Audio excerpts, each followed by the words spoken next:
Ross! Did you go into work on your day off again? Man, you gotta be kidding me. Are the wages at your crummy factory job really that bad? So you gotta keep going in when you should be at home chilling? Sucks to be you. I, on the other hand, am a manager at a world-famous major company, respected and admired by all. I'm so grateful I went to college. Best decision of my life! It's a weird feeling to be so far ahead of my big brother in life, but I guess you get out what you put in, huh? If we're honest, you were basically screwed the moment you decided not to go to college. I mean, who does that these days? Yep, it's factory life for you, now and forever. Hi, Eric. I see you're being as unpleasant as humanly possible, just like always. You don't mince your words, huh? Things are crazy busy right now because we're going through the busiest period of the year. And that's the only reason I came in on my day off. Nothing to do with needing the money. I wanted to help. We may be a small-town factory, but things have been going really well ever since we landed the patent on those new medical devices.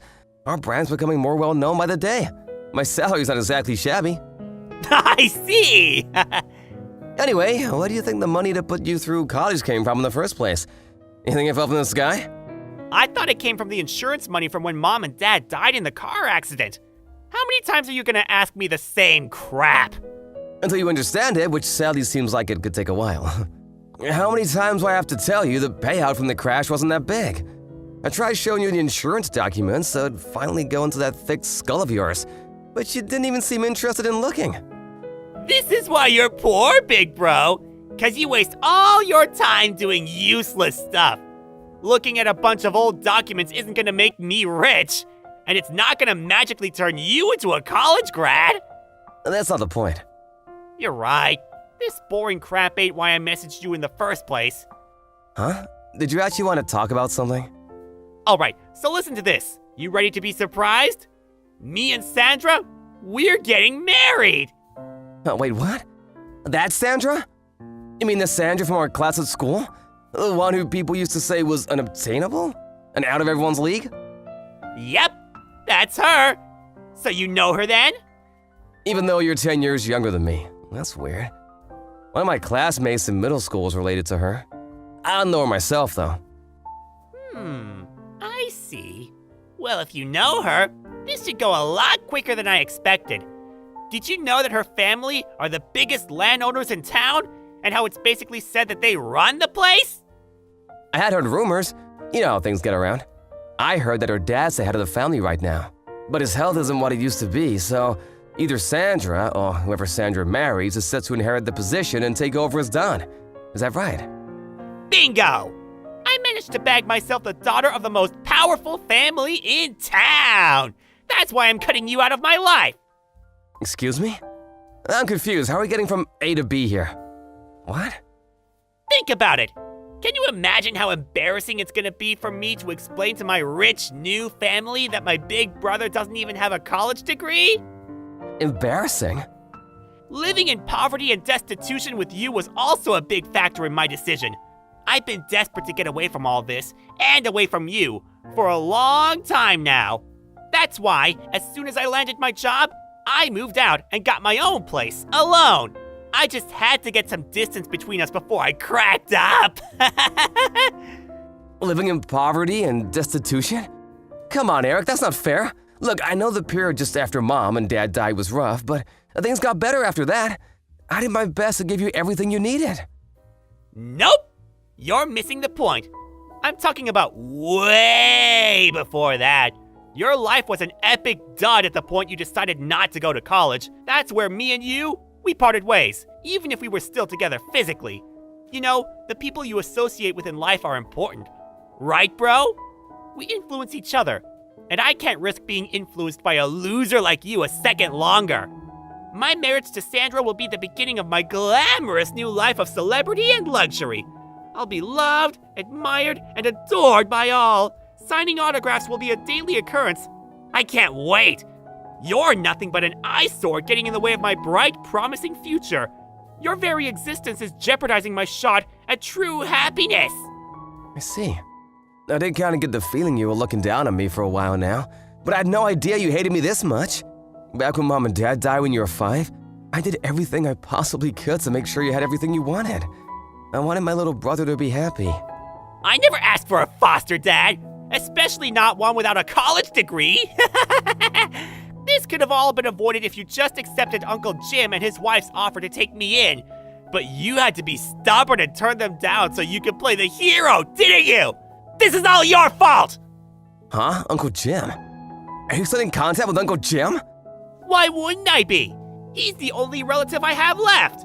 You make a big song and dance of being the one who got me through school and into college, but in reality, it was thanks to Dad's insurance money, wasn't it? And who told me all about that money? Uncle Jim. Huh? Is that why you believed everything he said and wouldn't even hear out what I had to say? I told you to stop speaking to him, Eric. All he's ever done is fill your head with convenient lies so he could manipulate you in his own ends when you grew up. How could you see what he's doing? That's why I refused his offer of taking you in. It was never about caring about you or wanting what was best for you. He's a greedy man whose only goal in life is lining his own pockets. You can say whatever you want. Pretty convenient how he's not here to defend himself, isn't it? It ain't gonna work with me, so you may as well stop wasting your breath. I see. There was one more thing I wanted to discuss with you about where we go from here. But if you won't listen to a word I've got to say, it's probably a waste of time. Thank God, you understand. It's not just me who thinks so. Uncle Jim said that I'd be better off if I ignored 99.999% of what you said to me, because apparently you're a pathological liar! Now I'm set to marry into major wealth. I have literally zero need for you. So I figure I can finally cut you out of my life for good, like I've been wanting to do for a heckin' long time. Fine, I get it. Goodbye. Disappear from my life forever, you poverty-stricken loser!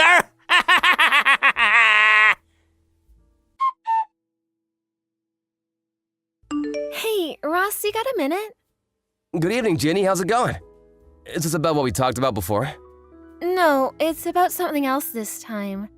Have you heard about your little brother's engagement? Huh? Oh, that. Sadly, yes, he was bragging about it a few days ago. Oh yeah, I totally forgot. You and Sandra are related, aren't you? I remember hearing that. Yep, you heard right. We're second cousins. Look, Ross, there's something I think you should know about this engagement. What is it? I'm just gonna come straight out with it, no matter how weird it might sound. Your little brother Eric's involved in a plot with your Uncle Jim and his wife. Huh? I happened to see Eric drinking with his friends at a local bar. I think he's a regular there. I've seen him a few times before, too, if I'm not mistaken. Anyways, it seemed like he was celebrating something, and he got blind drunk. I don't make a habit of eavesdropping on people, but he was so loud I couldn't help it. He said some things. I want to tell you everything, but I'd rather do it in person. Can we schedule a meet sometime? You're free tomorrow afternoon? Yeah, it's my day off tomorrow. I'll leave the time and place to you. All right, thanks, Ross. I'll message you tonight with the details as soon as I've decided on somewhere. Got it. Thanks for taking the time to meet today, Ross. Not at all. I should be the one thanking you. I'm so sorry for all the trouble my brother and uncle have caused you. You haven't done anything wrong, Ross. You don't need to apologize to me. But as for the matter at hand, it seems like the Three Stooges are preparing to put their little plan into action soon. Right. I'm gonna stick to my guns and keep my distance from them just like I declared back then. There's nothing to gain from associating with people like that. Good idea. And I couldn't agree more. They're toxic through and through. I think it's for the best. That means we're gonna be speeding up that thing we discussed earlier, okay? Okay, got it. I'll make my preparations for moving ASAP.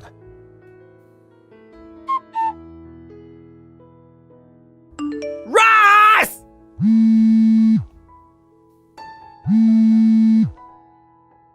You know something about this, don't you? Answer me! What do you want, Eric? I'm pretty sure I remember you cutting me out of your life. Why are you messaging me? I don't give a crap about that! Don't dodge the question, you chump! My fiancé dumped me because of you! Huh? You mean marriage with Sandra's off the table now? That's what I said, isn't it? Ah! I know you know something about this! Come out with it now! What did you do?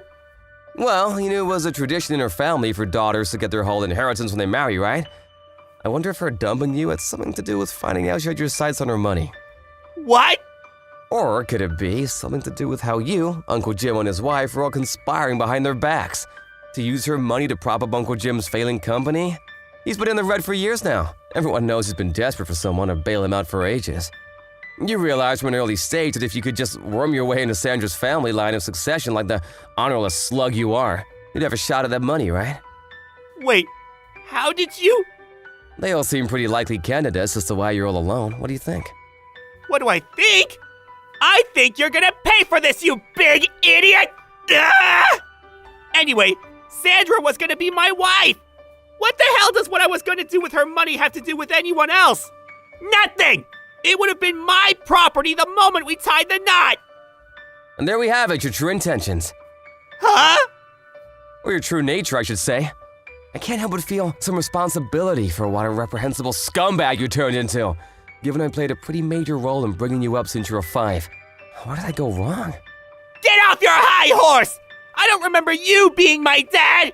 You're just some poverty-stricken loser who never gave me any money! You have no idea, huh? You still think your college expenses came from some magical never-ending insurance fund, don't you? Well, I've got news for you, boyo. What? It's the truth, isn't it? That's how I went to college! You'd have known this if you had any interest in your family.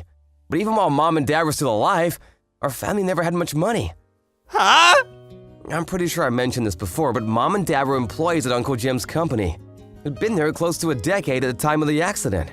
But Uncle Jim, being the stand-up guy he is, used Dad's quiet, conflict-averse personality as an excuse to drop his salary as low as he possibly could. No one could never dare question it. The name on Dad's insurance policy wasn't mine or yours, but Uncle Jim's. What little savings Mom and Dad did have were blown on a huge, unnecessarily extravagant funeral by Uncle Jim.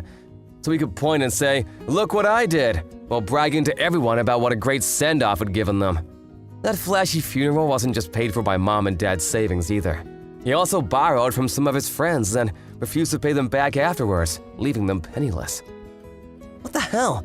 Uncle Jim did all that stuff? If I was older and knew more about the world back then, I would have done whatever I could to stop him. But I was a middle school kid who just lost his parents in a horrific accident. I could barely even process what was going on, so I was in no position to do anything about him. He took everything. Insurance money, Mom and Dad's savings, and even stole from his friends. Uncle Jim did that? That's not even the last of it. After that, I caught wind of his plan to take custody of me and you so he could exploit us as free labor at his company one day when we were old enough to start working. Knowing what he was like, I was sure that was his aim, and I was willing to stop at nothing to prevent him getting his way. He'd taken everything by this point. There was no way I was going to let him turn us into slaves.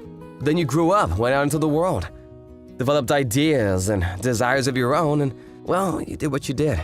I was never going to be able to control you forever, and that's where we are now. How could this be? No! No! This can't be happening! This isn't the first time you've done something like this. The signs have always been there. Ah! I should have known back then when you looked down on me and wouldn't listen to a word I said, even back then. And you know what? There was a part of me that had my suspicions, but I didn't accept my own little brother thought so little of me. I mean, who would? Wish I'd noticed sooner. But I deluded myself with a comforting lie. Ross! But you're an adult now. It's time for you to decide on your own what kind of life you want to live. For you to make your own mistakes, and to suffer the consequences of them too. What? On my own? I won't be there to get you out of trouble anymore, Eric. Ross! No! Please!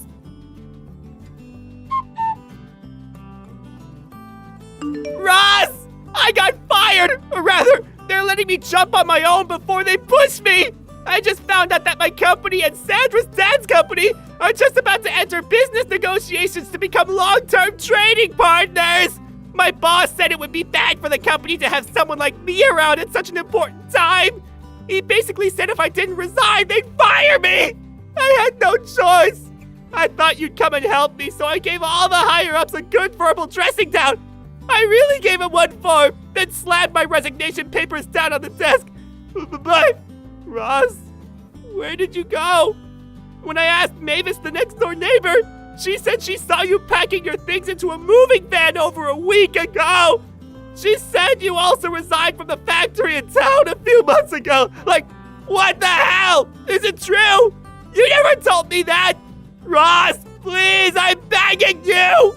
Where did you go? Please respond. Help me. My situation is desperate. I'll do anything. Ross! After everything that had happened, I decided it would be best for me and my little brother Eric to live apart and lead separate lives. By the way, while all of this had been going on, Ginny invited me to work at the company she and her friends from college had launched together. And with that, I switched jobs and became the head of their Seattle branch, where I played a major supporting role for Ginny. I'm super grateful for her. And honestly, she couldn't have invited me at a better time. I get reports on my brother from my old friends who still live in town from time to time. Apparently, things aren't going so well for him anymore. Last I heard, he was left with no choice but to move in with his Uncle Jim, whose true nature he was now fully aware of, and his wife in their cramped one-bedroom apartment. But Uncle Jim, being Uncle Jim, he was up to his ears in debt after his company finally went bankrupt of years of teetering on the edge.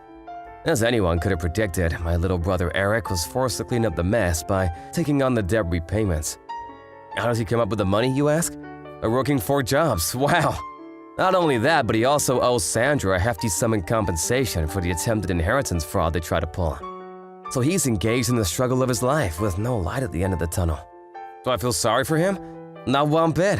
Actions have consequences, and it's time for him to face them like a man. This is the life he chose.